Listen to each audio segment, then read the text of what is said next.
오늘 아침 일라디오. 안녕하십니까. 오늘 아침 일라디오 아나운서 오승원입니다.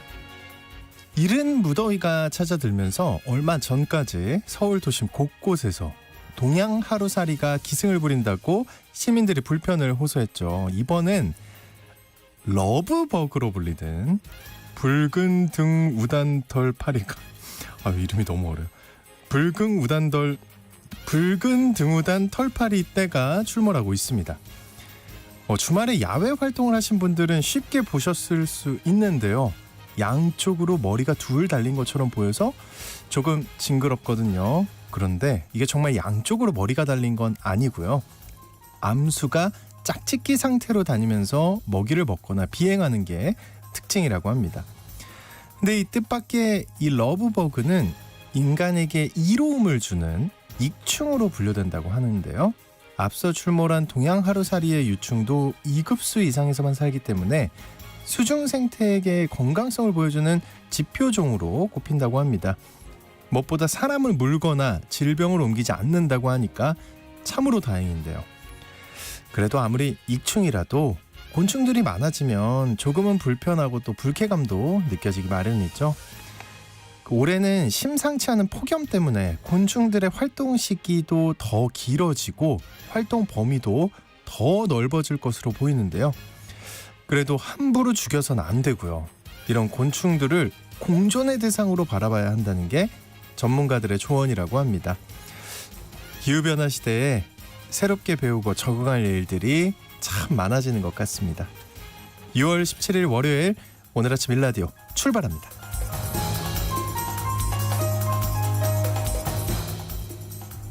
네, 모두 여러분 굿모닝이고요. 오늘 아침 일라디오 이 시간은 물론 KBS 일라디오의 모든 프로그램은 유튜브 KBS 일라디오 공식 채널이나 모바일 콩 어플리케이션을 통해 실시간으로 함께 하실 수 있습니다. 매주 월요일 이번 주 농작업 정보 시간 준비되어 있고요. 건강의료처방전 시간에는 이 먹방 그리고 청소년 건강에 대해 생각해봐야 할 연구 결과들에 대해 알아보겠습니다. 이어서 또 하나의 세상 IT 시간에는요. 애플이 개최하는 세계 개발자 회의 WWDC가 열렸는데요. 주목할 신기술, 신제품에 대해 알아보겠습니다. 자, 오늘 청취자 여러분들 참여하실 수 있는 퀴즈 드릴게요. 기상청이 이번 주 19일 제주에 내리는 비로 이것이 시작될 수 있는 것으로 보고 있습니다. 단 전국적으로 일제히 내리는 게 아니라요. 이 국지성 호우 성격을 띤 극한 호우가 올해도 반복될 가능성이 클 것으로 전망되고 있는데요. 통상 이것은 6월 하순부터 습한 공기가 전선을 형성하면서 남북으로 오르내리면서 많은 비를 내리는 현상을 가리킵니다. 이 기상현상은 무엇일까요? 어렵지 않죠? 네. 자, 추첨을 통해서 농촌진흥청에서 제공하는 웰빙 혼합 잡곡 세트를 한 분께 향긋한 커피를 드실 수 있는 모바일 커피 쿠폰을 4분께 드리겠습니다. 방송에 참여하실 분들은요. 단문 50원, 장문 100원이 되는 유료 문자 샵 9730으로 보내주시기 바랍니다. 유익한 정보와 살아있는 이야기가 있습니다. KBS 오늘 아침 일라디오.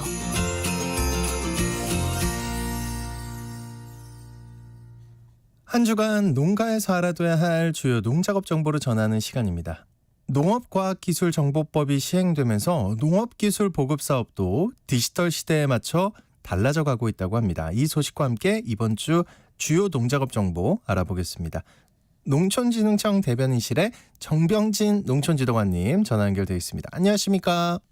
네, 안녕하세요. 네, 농업과학기술정보법이 6월 21일에 본격 시행된다고 하는데 이게 어떤 법인가요? 네, 농업과학기술정보법은 농업과학기술정보 서비스의 제공 및 이용 활성화에 관한 법률의 약칭입니다. 농촌지도 서비스의 디지털 전환과 농업기술 보급 확산 체계 개선 등의 내용을 담고 있는데요. 농업과학기술 정보는 농업기술을 개발 보급하는 농촌진흥기관이 농업인 등에게 제공하는 과학용농 서비스 정보와 농촌지도 교육훈련 사업 정보, 영농 상담 및 현장 기술 지원 정보 등을 포함하고 있습니다. 네, 이 농촌지도 서비스의 디지털 전환은 어떤 방법으로 이루어지는 거예요? 네, 앞으로는 농촌진흥기관에서 생산되는 농업과학 기술 정보를 에즈티스라는 시스템을 통해서 디지털 정보 형태로 저장하여 관리하게 됩니다. 그동안 각 사업 담당자가 수작업으로 정리 집계했던 정보들이 데이터로 저장됨에 따라서 농촌진흥기관에서는 이를 보다 쉽게 분석을 해서 농업인 등 정책 고객 맞춤형 정보로 제공할 수 있게 된다는 것입니다. 또 어떤 변화를 기대할 수 있을까요? 네, 대면 비중이 높은 민원 접수 상담이나 농업인 교육, 기술 지원 등이 비대면으로 점진적으로 확대할 수 있겠습니다. 또한 고객들은 행정기관을 방문하지 않고도 병해충 진단 의뢰, 작물 묘 분양 신청, 그리고 장비 임대 예약, 영농 상담 등을 온라인 간편 서비스를 통해서 이용할 수 있게 될 것으로 기대하고 있습니다. 그리고 행정기관 외에도 외부 전문가들의 참여 기회가 확대된다고요. 네, 맞습니다. 그동안 농촌진흥기관이 주축이든 농업기술 보급 확산 체계의 전문성을 보유한 농업인이나 단체, 대학, 산업체 등의 민간의 참여를 늘릴 수 있게 됩니다. 그리고 민간 참여가 확대가 되면 영농 현장의 기술 수요를 신속하게 파악을 하고 우수한 민간 기술력을 더해서 연구개발 및 기술 보급이 이루어질 것으로 기대하고 있습니다. 네, 이게 좀 농촌 경제에 좀 실질적으로 도움이 됐으면 좋겠습니다. 그리고 벌써 폭염이 기승을 부리고 있습니다. 오늘도 폭염이라고 하는데 이번 주 농업기상 정보 어떤가요? 네, 이번 주는 전국이 대체로 맑겠지만 제주에는 목요일과 금요일에 비 소식이 있습니다. 기온은 아침 기온이 16도에서 23도, 낮 기온은 26도에서 33도로 평년보다 높겠습니다. 하지만 제주도 남쪽 해상을 지나는 저기압의 발달 정도와 이동 경로에 따라서 강수 지역과 시점이 바뀔 수 있다고 합니다. 네. 항상 최신 기상 정보에 관심 가져주셔야겠습니다. 네. 그리고 이번 주 농가에서 실천해야 할 주요 농작업 정보 알아볼게요. 먼저 벼농사인데요. 모내기 끝나고 나서는 어떤 관리에 신경 써야 하나요? 네, 모내기가 끝나고 난 이후에는 물 관리가 매우 중요한데요. 새끼 치는 시기 초기에는 일반적으로 중기제초제를 주는 시기가 겹치기 때문에 논바닥이 노출되지 않도록 물을 충분한 깊이로 유지해줘야 합니다.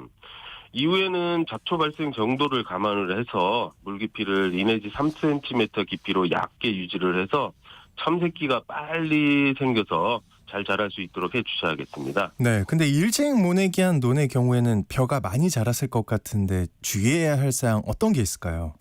네, 일찍 심어서 참새끼 치기가 끝난 논은 중간 물때기를 실시해 주셔야 하는데요.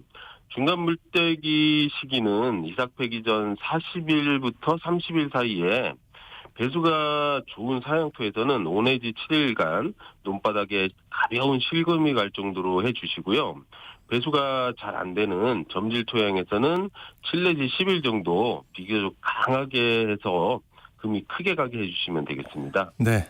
논 물 관리 잘 해주셔야겠습니다. 이번 주 금요일은 1년 중에 낮의 길이가 가장 긴 하지인데요. 이 시기에는 봄에 심은 감자를 수확하는 시기라고 하던데 수확 작업할 때 주의할 사항이 있나요? 네, 대체로 3, 4월에 파종한 감자를 하지를 전후해서 수확을 하는데요. 감자 수확 시기의 선택은 일반적으로 지상부가 말라 죽기 7 내지 10일 전에 잎이 누렇게 말라가기 시작할 때입니다. 기상 여건 등을 감안을 해서 여름 장마철 이전에 수확 작업을 마무리하는 것이 좋습니다. 수확한 감자는 1 내지 2주 정도 바람이 잘 통하고 빛이 들지 않은 서늘한 곳에서 예비 저장을 하면서 상처를 칠해줘야 합니다. 네. 그리고 노지 재배 고추 농가에서 신경 써야 할 일 어떤 게 있을까요? 네, 여름철에는 장마 등 비가 자주 내린 후 덥고 습한 날씨가 계속될 수 있는데요. 이럴 경우에 고추 탄저병이 확산될 수 있습니다. 탄저병에 걸린 고추는 경제적 가치가 떨어져서 큰 피해로 이어질 수 있기 때문에 적극적인 예방 노력이 필요하겠습니다. 탄저병은 비가 잦으면 발생이 증가하는데요. 그래서 장마 전에 예방 차원에서 약제를 미리 뿌려주시면 장마 이후 약제를 뿌리는 것보다 방제 효과가 30% 정도 높일 수 있습니다. 농가에서는 비가 오기 전에 병 증상이 보이지 않더라도 열매 표면에 약액이 골고루 묻도록 능농장치를 뿌려주시면 되겠습니다. 네. 또 마지막으로 여름철 강우 또 더위에 대비해서 과수농가에서는 어떤 준비를 해야 할까요? 네, 여름철 집중호우와 장마 이후의 불볕더위에 대비해서 포도, 복숭아 등의 과수원 관리가 매우 중요하겠습니다. 먼저 복숭아 나무는 3일 이상 물에 잠기게 되면 잎이 떨어지고 뿌리가 썩습니다. 그리고 6일 이상 잠기면 죽을 수도 있기 때문에 빨리 물을 빼줘야 하겠습니다. 또한 토양과 과실의 수분이 증가해서 복숭아와 포도의 열매 터짐 현상이 발생할 수도 있기 때문에 나무 밑에 풀을 재배하거나 필름 등을 덮어서 수분 변화를 줄여주면 좋습니다. 그리고 집중호우 기간이 지나면 강한 햇볕과 고온이 지속이 되어 열매 표면에 햇볕 대인 피해가 발생하기 쉽습니다. 열매가 강한 직사광선에 노출되지 않도록 적정한 가지를 남겨두시고요. 미세살수 장치나 차광망 등을 이용을 해서 나무 주위의 온도를 낮춰주면 좋습니다. 네, 여름철 강우와 더위에도 잘 대응해야 하겠습니다. 이번 주 농작업 정보 잘 들었습니다. 지금까지 농촌진흥청 대변인실의 정병진 농촌지도관님과 함께했습니다. 오늘 말씀 고맙습니다. 네, 감사합니다.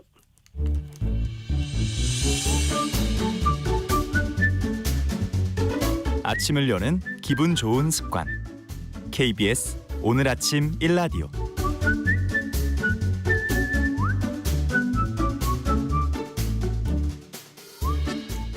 의료 서비스와 질병에 대한 다양한 이슈와 정보 살펴보겠습니다. 약이 되는 건강의료 처방전 시간. 오늘은 인터넷 먹방과 청소년 건강에 관한 얘기 나눠보겠습니다. 박한슬 약사님 나와주셨습니다. 어서 오십시오. 안녕하십니까? 오늘 시작 전에 먼저 정정하실 게 있다고요? 네, 지난주 방송에서 이제 방사성 의약품 얘기를 전달드렸었는데요. 청취자 한 분께서 이제 시청자 게시판에 좀 염려되는 부분이 있다고 글을 남겨주셨어요. 그래서 이제 CT 촬영할 때 조영제는 이제 방사성 물질이 아니고 사실 펫 스캔 할 때의 이제 진단 검사가 방사성 물질을 사용하는데 이제 제가 좀 쉽게 전달하다 보니까 실수를 했는데 요걸 짚어주셔가지고 일반 CT 검사에서는 이런 염려가 참 적다. 이런 것 청취자분들도 잘 알아주시면 안심하고 촬영하시면 될 것 같습니다. 네, 우리 청취자분 의견 남겨주셔서 감사합니다. 다시 오늘 주제로 돌아와서요. 먹방 이거 많이 익숙해지셨을 것 같아요. 대부분이. 저도 한때는 많이 봤는데 저는 근데 요즘은 잘 안 보거든요. 근데 일단 이거 먹방 간략하게 설명해 주실까요?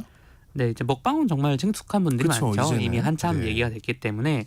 근데 이게 직접 보지 않으신 분들이 더 많으실 것 같아요. 보통 그냥 듣기만 들어서 뭘 엄청 많이 과하게 먹는 먹는 거. 방송이다라고 네, 네. 하는데 사실은 이게 그렇게 많이 먹는 게 메인은 아니지 않습니까? 네, 그래서 네. 먹방도 사실은 이게 좀 오해를 받은 게 그 처음에는 이제 미국에서 먼저 시작을 했거든요. 이제 먹방을 하진 않았지만 거기서는 이제 푸드 포르노라는 용어를 많이 사용을 했었죠. 푸드 포르노. 네, 예. 그래서 이게 1985년에 나온 개념인데요. 이제 보통 음식 광고를 생각하시면 제일 이해가 빠르실 거예요. 음식 광고 보면은 평소에 우리가 직접 해먹는 음식보다도 굉장히 과장된 식감과 그다음에 그쵸. 어떤 질감 같은 강조해서 클로즈업으로 막 잡고 이렇게 너무 먹고 싶게 네, 만들죠. 예. 그렇게 하는 그냥 먹고 싶은 식욕만 자극한 영상이다. 이게 약간 성욕을 자극하는 포르노랑 비슷하다 해서 이제 푸드 포르노라고 했던 건데 우리나라 먹방은 사실은 그거랑은 좀 다르죠. 보면 막 그렇게 먹음직스럽게 뭔가를 하고 이러진 않잖아요. 왜냐하면 먹는 게 주이고 이게 사실은 먹는 사람보다도 중요한 게 그 보는 사람들이잖아요. 그래서 그분들이 보통 먹방 연구를 하신 분들 내용 논문들을 살펴보면은 먹방을 보는 분들이 보통은 그때 닭이도 먹고 있다고 하더라고요. 그러니까 이게 사실은 아하, 네. 보면서 그러니까 같이 먹으면서 보는 거군요. 네, 그래서 내가 이 사람이 먹는 걸 보면서 대리만족을 느낀다 이런 것도 있고, 아, 저 사람 그냥 먹는 거가 너무 맛있겠다 이런 것도 있지만 사실은 이게 혼자 밥 먹으시는 분들이 이제 혼자 그냥 모니터 보면서 멍하게 먹기는 참 되게 헛헛하잖아요. 네. 네, 그래서 그러니까 모니터를 통해서 상대 인플루언서 분이 밥 먹는 걸 보면서 나도 같이 밥을 먹고 막 댓글 남기고 하면은 사실 이제 어떤 친교가 있는 그런 식사 자리 같은 느낌에 가까운 거죠. 그냥 무조건 먹는 걸 이제 푸드 파이팅 하는 이런 걸 보는 게 아니고. 아하, 네. 우리 인간은 외로울 수밖에 없는 네. 건가? 그 외로움이 사실은 원인이라고 할 수가 있는데 네, 네, 네. 근데 요게 참 안타까운 게요. 그 외로움이 달래지는 것도 있지만 이제 청소년들한테는 조금 문제가 되더라라는 겁니다. 네. 그래요. 예. 네. 그래서 저도 이제 그냥 가끔 밥 먹을 때 뭐 헛헛할 때 보고 이런 건 있는데 이제 먹방에서 주로 먹는 것들이 대부분 패스트푸드거든요. 네. 왜냐하면 이제 그 방송하시는 분들이 직접 해 먹는 경우는 거의 없고 거의 없죠. 보통 배달을 시켜서 그쵸. 드시는데 배달 음식들은 또 굉장히 자극적인 이런 것들 많이 드시고 또 이제 보면서 기왕이면 또 이런 걸 했으면 맛있는 걸 먹으면 좋잖아요. 보는 그렇죠. 걸 네. 내가 못 먹는 거 건강하지 않은 거 좀 대신 먹어주세요. 약간 이런. 그래서 은근히 다이어트 하는 사람들도 많이 본다고 들었어요. 맞습니다. 예, 네. 예. 대리만족하려고. 네, 나는 닭가슴살 먹으면서 상대방은 그렇죠. 그런 거 먹고 네. 맛있겠다 이런 거 먹고 약간. 내가 몸 다 만들면 저거 먹는다. 막 이러면서. 네. 근데 이게 청소년들은 이제 그런 걸 계속 보다 보면은 좀 그런 식습관이 생길 수도 있지 않을까? 좀 이런 우려를 하신 분들이 계신 거예요. 그래서 연세대 의대 연구팀에서 이제 일주일 정도 전에 나온 정말 따끈따끈한 연구입니다. 오, 그래서 네. 해보니까 그 우리나라 질병관리청에서는 이제 청소년들 한 5만 명 정도, 굉장히 많은 수의 5만 6천 명 정도의 청소년들을 이제 주기적으로 추적해서 설문조사를 해요. 이제 뭐 이렇게 하면 대단한 것 같지만 사실은 학교에 가면 이거 설문조사인데 약간 이렇게 막 나눠주시죠. 옛날에 네. 막 그런 거 있었잖아요. 네네네. 네. 그런 거의 일환인 건데 그래서 뭐 응답을 사실 좀 그렇게 엄청 성실하지 않을 수도 있다. 이런 한계는 있지만 네. 조사를 해보니 먹방을 보는 남학생들은 먹방을 보지 않는 남학생들보다 좀 패스트푸드를 한 1.4배 정도 더 많이 먹더라.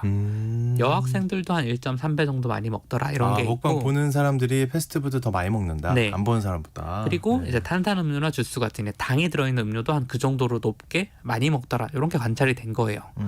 근데 그럼 이게 왜 그러냐라고 네. 하니까 사실 성인으로 한 연구들은 좀 왔다 갔다 하거든요. 이거 정말로 그런 효과가 있다, 아니다 이런 것들이 있는데 청소년이라는 나이대가 좀 문제있지 않냐. 왜냐면 그때는 사실 되게 남들 하면 다 따라하고 싶기도 하고 남이 나를 어떻게 볼까, 내가 어떻게 보일까 뭐 이런 것들이 굉장히 참 고민되는 예민한 시기잖아요. 중요하고. 예, 이제 예. 그러다 보니까 좀 그런 거를 쉽게 좀 따라하는 게 문제가 된다. 근데 먹방이 그런 식습관을 좀 나쁘게 만드는 문제를 만든다. 이런 거죠. 식습관이 나빠질 수 있다. 이해가 가요. 근데 이게 정확히 얼마나 근데 문제가 되는 건가요? 그러니까 비만율이나 이런 게 실제로 는 건가요? 뭐 어떤가요? 네, 이게 참 모르시는 분들이 많아서 말씀드리면 좀 충격을 받으실 수도 있을 것 같은데 이제 5만 6천 명 이런 걸 매년 조사를 하는데 하다 보니까 2011년 정도에는요, 이제 비만율이 남성 청소년은 한 6.8% 정도, 그 다음에 여성 청소년은 한 4.2%, 그러니까 평균 내면 한 남녀 합쳐서 5% 정도밖에 안 됐습니다. 2011년에는. 근데 이제 10년이 지나서 2021년 자료를 보면요, 비만율이 2배 넘게 늘었습니다. 그래서 남성 청소년은 한 17.5%, 여성 청소년은 한 9.1%. 그러니까 어이구. 네, 예. 정말로 많이 늘었죠. 그러네요. 네, 그래서 예. 10년 사이에 2배가 늘었다라고 하면 사실 이건 굉장히 큰 문제인 건데 하필 공교롭게도 그 시기가 사실 2010년대 초반부터 스마트폰이 되게 보급이 많이 됐고 또 그런 방송 같은 거 접근성이 높아졌지 않습니까? 그래서 이게 좀 그 식습관이 그런 영향을 받지 않았을까라는 우려가 될 수가 있는 거고, 두 번째는 이게 어른들이 그런 걸 봐서 뭔가 비만이 됐다, 이건 조금 그래도 문제가 덜할 수가 있습니다. 왜냐하면 어릴 때 우리가 식습관이 참 오래 가잖아요. 그쵸. 그래서 어릴 때 나는 뭐 이런 음식이 좋더라 하면 사실 어른 돼서 그런 거 계속 먹고 평생 가지 않아요? 네, 거의 3살 버릇 8간듯 그러니까요. 할다 네. 할 정도로 그렇게 많이 드시다 보니까 이 평생을 좌우할 식의 식습관이 이렇게 좀 망가질 수 있다는 건 좀 큰 문제라고 할 수가 있습니다. 근데 이제 참 이게 어떻게 이걸 해결하면 좋을까? 이 해결이라는 표현이 참 어렵긴 한데요. 먹방을 그렇다고 막 금지할 수도 없는 거잖아요. 그러니까. 사실 뭐 이런 거 얘기하면 다들 하시는 말씀이 그러면 먹방 금지하면 되지 나 이런 생각을 하시는데 예. 이게 참 굉장히 시대착오적인 방식이잖아요. 그쵸. 네. 옛날에 뭐 금지곡 만들고 금서 만들던 시기도 아니고. 그런다고 안 보나요? 네. 그런데 정말 의외인 얘기긴 하지만 청소년에 대해서 이런 것들 좀 규제하자는 게 오히려 자유의 나라 미국에서 지금 논의가 되고 있고 실제로 법이 통과가 됐거든요. 미국에서요? 네, 저기서 놀라운 얘기인데 예. 이게 정확하게 말하면 이제 완전 금지다 이런 건 아니고 이제 뉴욕주에서 이런 법이 발의가 되는데요. 내용을 살펴보면 SNS 회사가 이제 18살 미만의 청소년들한테 뭔가 알고리즘으로 중독을 유발하면 안 된다. 이게 무슨 말인지 알겠다. 네, 그러니까 예. 청소년들이 내가 찾아서 본다? 이거는 뭐 볼 수 있죠. 뭐 막을 수도 안 되고. 그런데 이제 어떤 청소년들한테 이런 뭐 음식 먹는 영상을 보여줬더니 계속 보더라. 그러면 계속 음식 영상을 내가 구독하지 않는데도 계속 알고리즘으로 전달해서 점점 더 과몰입하게 만드는 맞아요. 이런 것들은 막아야 된다라는 거죠. 예, 예, 그러니까 예. 소셜 네트워크에서 제공하는 기본적인 영상 보고 이런 건 괜찮지만 알고리즘을 막아라. 그리고 또 하나는 이제 보통 새벽이나 이런 시간에들 많이 보는데 그러다 보니까 수면 시간이 너무 부족해지는 이런 문제가 생기잖아요. 네. 이제 그러니까 이거 12시부터 이제 새벽까지는 그 시간에는 알람 푸시를 보내지 마라. 만약 새로운 영상이 떠도 내가 구독을 하고 있어도 네. 그런 네. 게 떠도 푸시를 보내지 마라. 알림을 보내지 마라. 만약에 알고리즘으로 맞춤형으로 뭔가 중독을 유발하거나 아니면 이런 새벽 시간 알람을 보내려면 무조건 부모 동의를 받아라. 요 정도의 좀 합리적인 수준의 규제. 굉장히 이해가 되는데요. 네, 합리적인 예. 수준의 규제죠. 그런데 이제 좀 그런 거를 막 우리나라에서도 사실 좀 이런 것들을 같이 해보면 좋은 게 네.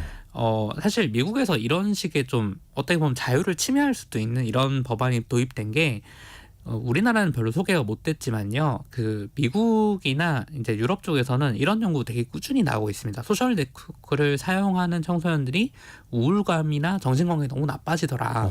네, 왜 그러냐 해보니까 아까 이제 먹방 얘기하면서도 그냥 청소년기가 유독 남들이 뭘 생각하는지, 남들이 나를 어떻게 보는지에 대한 그런 관심이 큰 시기이기 때문에 소셜 네트워크를 보면은 저 친구는 저런 사람과 만났네? 저 친구는 저런 맛있는 걸 먹네? 저 친구는 저런 좋은 데 갔네라는 게 보면은 계속 비교가 되는 거죠. 사실 성인들도 이런 거 보면 되게 굉장히 좀 그런 괴로울 때가 있잖아요. 네, 너무 네, 많이 네. 보면. 근데 네. 특히 우리나라 사람들은 비교를 워낙 많이 하기 때문에 좀 그런 게 있죠. 예. 근데 이걸 청소년기에 그렇게 계속 접하다 보니까 특히나 남성보다는 좀 더 여성 청소년들의 정신건강이 많이 나빠지더라는 게 이미 많이 연구가 나와 있어요. 그러니까 좀 이런 거를 꼭 먹방만이 아니라도 좀 청소년한테 유해할 수 있는 컨텐츠를 너무 과도하게 들이밀지는 않는, 그러니까 그런 알고리즘 측면에서는 조금 규제를 요청할 수도 있지 않을까. 이거는 뭐 각국도 있고 공조할 수 있지 않을까. 그런 생각이 듭니다. 너무 공감되고요. 네. 저는 알고리즘이 진짜 나쁘다고 생각하거든요. 물론 좋은 점도 있죠. 내가 좋아하는 영상을 계속 추천해 주니까 좋기도 한데 근데 막 그런 거 있잖아요. 너무 알고리즘이 심할 때는 뭐 예를 들면은 아예 영상을 찾기도 어려울 정도로 완전 이렇게 중독되게 만들어버리는 거? 맞아요. 좀 그런 느낌이 드는데 이런 식으로 규제를 할 수도 있군요. 예, 알겠습니다. 그러면 그런 거 말고 혹시 저 가정에서 실천할 수 있는 건강한 식습관 이런 거 어떤 게 있을까요? 좀 추천해 줄 만한 게 있을까요? 예. 이것도 꼭 말씀을 드렸으면 싶었던 게요. 우리가 아직은 건강과 음식이라고 생각하면은 건강한 식품을 먹어야 된다는 생각이 굉장히 강한 편이신 것 같아요. 우리나라에서. 당연하지 않나요? 네, 당연한 데 있고 예. 이제 다들 건강식품 그렇게 찾으시는 건데요. 사실은 그런 어떤 특정한 질병이나 건강 상태에 좋다는 건강식품을 먹는 것보다 중요한 게 식단입니다. 식단. 네, 그러니까 식품이 아니라 식단이라는 걸 꼭 기억하셔야 되는데요. 네. 예를 들면은 뭐 김치 정말 좋은 음식이죠. 슈퍼푸드잖아요. 네. 그런데 맨밥에 내가 김치만 먹는다고 이게 건강을 얻을 수 있나? 라고 하면 그건 아니죠. 반대로 예를 들어 뭐 토마토 같은 게 항산화 효과가 크다. 정말 좋은 음식 식품이죠. 딴 거 안 먹고 네. 토마토만 먹는다. 그러니까 이런 게 중요한 게 아니고 네, 균형 네. 잡힌 식단을 짜서 먹는 게 중요한 거예요. 건강을 위해서는. 그러니까 네. 그 식단에서 예를 들어 채소 분량만큼을 뭐 토마토나 김치로 쓴다. 이러면 좋은 거고 고기로 한다면 이런 불포화 지방산이 많은 고기를 쓰는 게 낫다. 뭐 이런 식으로 바꾸는 게 좋은 건데 그래서 아이한테 바른 식습관을 잡아주고 싶으시면 식단을 같이 짜보는 연습을 하는 게 굉장히 도움이 될 수 있다고 합니다. 아이랑 식단을 짠다. 네, 그래서 예를 들어서 오늘 우리 저녁에 밥은 있어. 그 다음에 나물 반찬들이 밑반찬이 있어. 그러면 이제 단백질을 채워야 되는데 생선이 낫겠니? 아니면 고기를 뭘 할까? 이런 것들을 같이 한번 고민을 해보면 이 메뉴를 고르는데 선택권을 준다는 것도 있으니까 선택권을 주면은 자기가 고른 건 자기가 먹어야 되잖아요. 네, 그런 것도 좀 있고 첫 번째로 두 번째는 이런 식으로 균형을 잡아서 식단을 짜는 게 중요하구나. 그래서 만약에 내가 밖에서 밥을 먹더라도 지금 내가 오늘 너무 탄수화물 단백질을 먹었네? 그러면 채소가 조금 필요하겠구나. 이런 것들을 무의식적으로 계속 학습을 하게 되는 거죠. 네, 그리고 식단을 같이 짜보는 게 좀 편식 맞고 이런 것도 중요하지만 도움이 되지 않을까 이런 생각 들어봅니다. 그리고 재밌어 하겠네요. 네. 예. 알겠습니다. 오늘 건강의료 처방전 시간 먹방과 청소년 건강에 대해 알아봤습니다. 지금까지 박한슬 약사님과 함께했습니다. 오늘 말씀 고맙습니다. 감사합니다.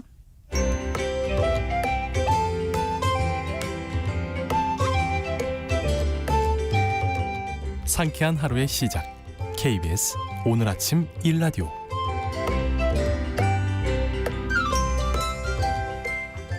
우리가 반드시 알아야 할 또 하나의 세상 IT 시간입니다. 애플이 개최하는 세계 개발자 회의가 열렸는데요. 여기서 발표하는 이 기술과 신제품에 전 세계 IT 업계에 관심이 쏠립니다.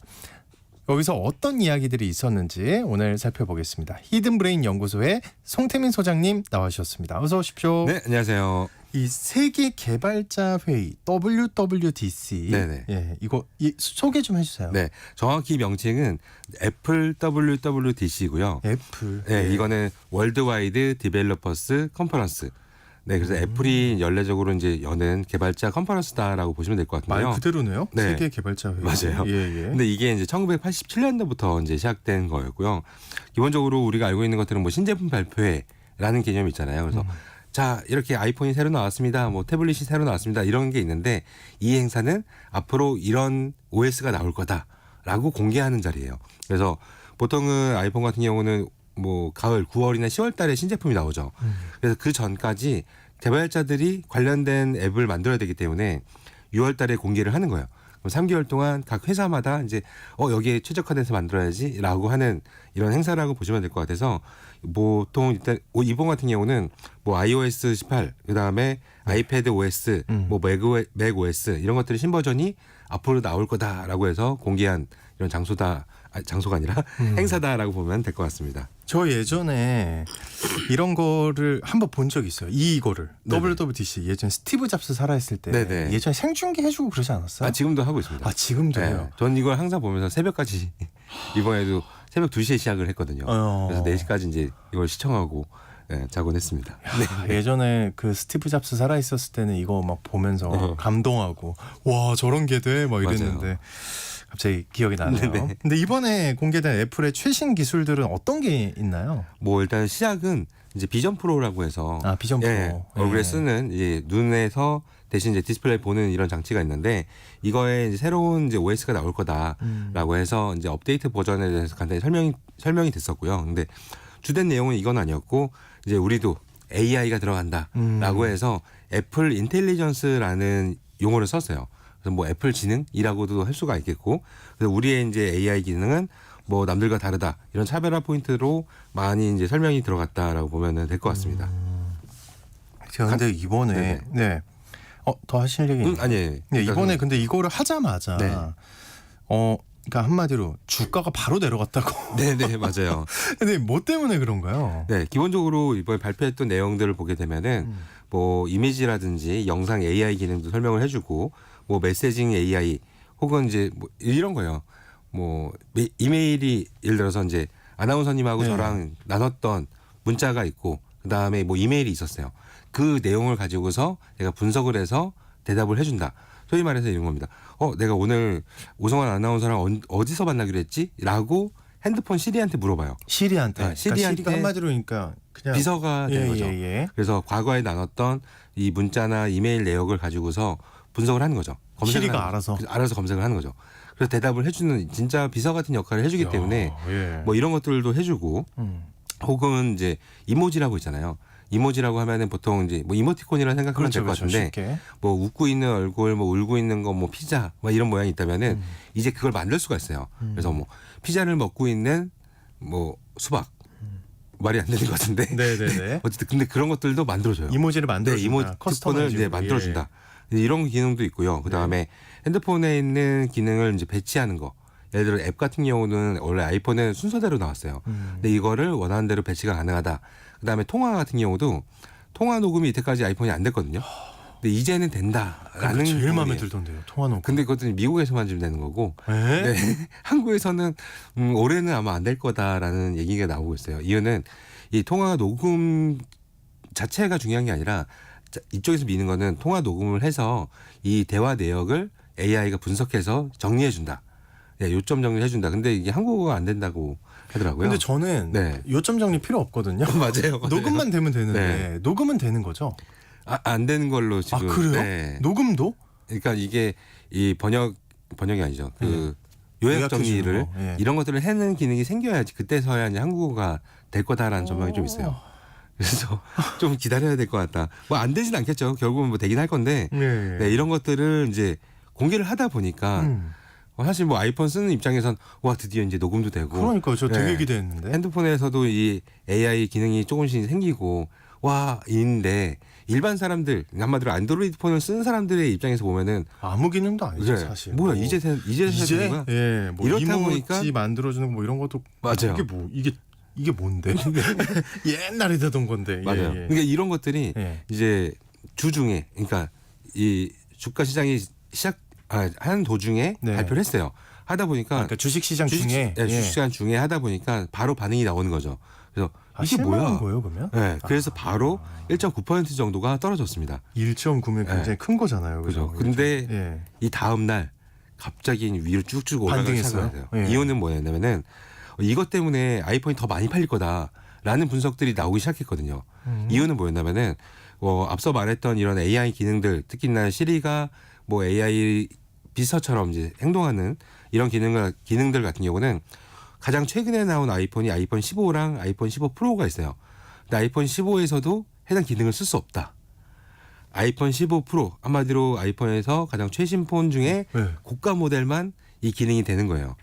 그러면은 살 수밖에 없겠네. 네, 올해 말에 이제 이런 기능이 또 완벽하게 되는 게 아이폰 16이 나오겠죠. 예. 그러면 과거에 폰들을 쓰는 사람들은 전부 다 바꿔야 되는 그렇죠. 상황이에요. 교체 의지가 맞아요. 강해지죠. 이 과거에 좀 다른 게는 애플 같은 경우는 항상 소프트웨어를 업데이트를 잘해줘서 그러게요. 뭐 3년 전, 4년 전 폰도 최신 업데이트가 됐는데 이제는 안 되는 거죠. 네, 근데 이런 게 뭐 얘네 왜 이래? 이게 아니라 이것 때문에 아이폰이 더 많이 팔리겠네라는 생각 때문에 이 지금 시총 1위까지 한 방에 쫙 올라가게 됐어요. 다시. 네. 원래는 2012년부터 시총이 1위였는데 네. 올해 1월 달부터는 이제 MS 덕분에 아래로 내려오고 그러다가 이번 달 초에는 또 이제 엔비디아 밀려서 3위까지 또 내려왔었거든요. 근데 다시 이제 1위까지 잠깐 올라갔던 부분도 진짜 오랜만에 이 WWC가 안 좋은 건지 알았더니만 오히려 이걸로 득을 보고 있다라고도 설명할 수 있을 것 같아요. 네. 그 발표된 것들 중에 소장님은 어떤 거에 주목하셨는지 궁금하네요. 좀. 네. 우선은 아까 얘기했던 이 애플 인텔리전스였던 시리, 네, 한마디로 AI 비서 기능 자체가 개인의 이제 맥락 이해랑 데이터 활용을 강조를 했어요. 그래서 이런 부분에서는 약간 차별하다.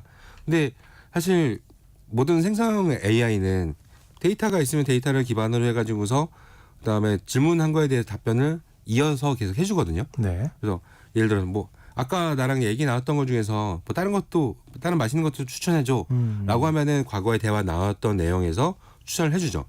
근데 기존의 시리는 그냥 질문 답변 그쵸. 앞에서 질문했던 거에 대해서 이해를 못했어요. 근데 이번에도 이제 애플 쪽에서는 집중을 했던 거는 아까 뭐 그거 그러니까 대화 내역을 분석을 해서 지금 대답을 해준다라는 걸 강조했는데 이것도 역시 이게 뭐야 원래 요즘 생성형 AI 다 되는 거 아닌가 이런 생각이 약간 들긴 하잖아요. 그래서 네네. 근데 여기서는 뭐 그럴 수 있는데 자신만의 장점이라고 얘기를 했던 거는 바로 이제 서버였어요. 서버. 네, 서버 같은 경우는 뭔 소리냐면은 보통 대화를 주고받겠다라고 하면은 이 데이터가 어딘가 서버로 넘어가잖아요. 근데 이 서버를 굉장히 보안을 철저히 만들었다. 다른 데다 의뢰한 게 아니라 애플 우리가 직접 다 만들었기 때문에 굉장히 이건 튼튼하고 그다음에 이 데이터도 직원도 볼 수 없다. 저 근데 반대로 얘기하면 네네. 딴 데는 그렇게 안 하는 거예요? 하고 있죠. 제가 순간 궁금해가지고. 그러면 다른 데는 보안 없이 한다는 건가? 이렇게 갑자기 의심이 드는데. 뭐 그건 아니었는데 네. 그렇다고 해서 이번처럼 이제 애플이 얘기 나오는 거는 우리가 직접 하드웨어도 만들고 소프트웨어도 직접 만들다. 물론 다른 회사 같은 경우는 그렇지는 않죠. 뭐 보안 전문 업체나 이런 게 맡기는데. 같이 맡기고 같이 이제 일을 하는데 여기는 우리가 직접 한다라는 네네. 부분이 약간 뭐 차별화가 됐다라고도 보면 될 것 같은데 그 다음에 이제 뭐 장단점이니까 또 이제 단점 또 하나 얘기하면은 죄송합니다. 애플 인텔리전스에 과연 성능이 굉장히 좋을까? 이거에 대한 거를 스스로 얘기한 게 이래요. 우리보다 더 뛰어난 이제 챗GPT라는 거 아시죠? 네네. 챗GPT가 이번에 애플 안에 들어가요. 기능이. 그러니까요. 근데 이 기능 들어간다는 자체가 기존에는 항상 애플은 우리가 만든 게 최고야. 그래서 우리의 제품으로만 소프트웨어로만 다 이루어져 있어 했는데 이번부터는 그게 아닌 거죠. 그러니까요. 네, 그 소리는 AI 기능 자체가 굉장히 우리께 못 믿음직스럽지 않을까라는 거를 약간 반증한. 그러니까 내가 만든 게 별로 마음에 안 들어서 남의 거 지금 사온 거잖아요. 네, 맞아요. 네. 그러면서 자기는 끝까지 이제 자존심을 버리지 않기 때문에 이것만 쓰는 게 아니다. 앞으로 다른 생성형 AI도 필요에 따라 쓸 수도 있다. 즉 이게 다르게 얘기하면은 우리는 플랫폼이 될 거다. 라는 얘기를 포장을 했는데 사실 뭐 그렇게까지 보이진 않고요. 네, 그래도 이제 당장 지금 현재는 많은 이제 빅테크 이런 테크 기업 중에서는 애플이 인공지능을 가장 늦게 했다라고 해서 이제 뭐 지각생이란 표현도 쓰는데 네. 이거를 어쨌든 계속 지각생이 될 수 없으니까 앞장서기 위해서 이렇게 뭐 챗GPT나 이런 회사랑 같이 콜라보한 게 아닌가라는 생각이 들기도 합니다. 그렇군요. 그래도 이제 뭔가 이번에 애플이 탑재할 AI 기술이 네. 뭔가 다른 데와 좀 다른 게 없나요? 그러면? 있어요. 있어요? 네. 예. 아까 뭐 서버 얘기도 했는데 그거 말고 그러니까 서버는 너무 와닿지가 네. 않아가지고. AI가 네. 이 스마트폰에 내장돼 있는 거 그걸 바로 온디바이스 AI라고 해요. 근데 그거 딴 데 이미 한다 그랬잖아요. 맞아요. 제가 올해 초에 이제 네. 소식을 전하면서 삼성에서 갤럭시에 이제 온디바이스 AI가 들어갔죠. 네, 네. 갤럭시는 들어가 있고. 네, 이미 들어갔는데 애플에서도 이제 우리도 할 거야라고 이번에 얘기한 거긴 해요. 약간 차별화를 얘기하면은 기존에 삼성에서 나온 온디바이스 AI는 번역 기능 한마디로 인터넷이 필요 없이 핸드폰만 그냥 해외 들고 가면은 바로 통역이 자동으로 된다라는 부분에 장점이 있었죠. 근데 이번에 이 아이폰 같은 경우는 그거에 저도 번역은 될 거라고 보긴 하는데 그거에 대한 얘기는 이번에 발표하지는 않았었고요. 그거 말고 뭐 아까 얘기했던 메시징 보낼 때 이모티콘 이제 자동으로 만들어주기도 하고 그다음에 글을 자동으로 써주고 그다음에 뭐 메일이나 문자에서 내용을 분석해가지고서 대답을 해주는 것 같은 경우는 한마디로 간단한 비서 역할은 온디바이스로 가능하다라는 걸로 이제 장점을 내세운 거죠. 이제 이 온디바이스의 장점은 이거요. 여기도 똑같이 보안이 들어가는데 내가 오승환 아나운서님하고 이제 나눴던 대화 이 메시지 내역이 서버로 간다. 네. 괜히 불안하잖아요. 굉장히 꺼림칙하죠. 네. 근데 그런 것들이 안 한다는 거죠. 솔직히 요즘은 네. 절반은 포기하고 살아요. 아, 네. 네. 제가 분명히 동의를 안 했을 텐데도 광고 문자가 오면은 그런가 보다. 예, 이제 좀 포기하고 사는 뭐 저뿐이 아닐 겁니다. 네. 사실 우리 청취자분들 대부분도 아마 포기하고 사실 겁니다. 그런 쪽에 있어서는. 근데 그래도 이번에 애플 발표에서 약간 신기했던 거는 다른 회사에서 AI 우리 이런 기능 생겨요, 이런 기능 나와요. 라는 거에 비해서 우리는 이 고객의 개인정보를 굉장히 지킨다. 이거를 위해서 노력하고 있다를 매 기능을 설명할 때마다 계속 하더라고요. 그래요. 네, 그만큼 이제 중요하다라는 부분이 있는 아주 거죠. 중요하죠. 네. 네, 그걸 모르진 않죠. 네, 예, 맞습니다. 근데 그러면 반대로 이런 네. 생각이 들어요. 애플이 그렇게까지 강조하면 다른 데서는 얼마나 마음대로 활용하고 있었던 것인가. 네. 나의 그 허락과는 상관없이. 근데 그리고 이러다가 실수 한번 애플에서 하면은 어떻게 하나 감당이 그런 가능할까라는 생각이 당연히 듭니다. 예, 네. 들 수도 있겠네요.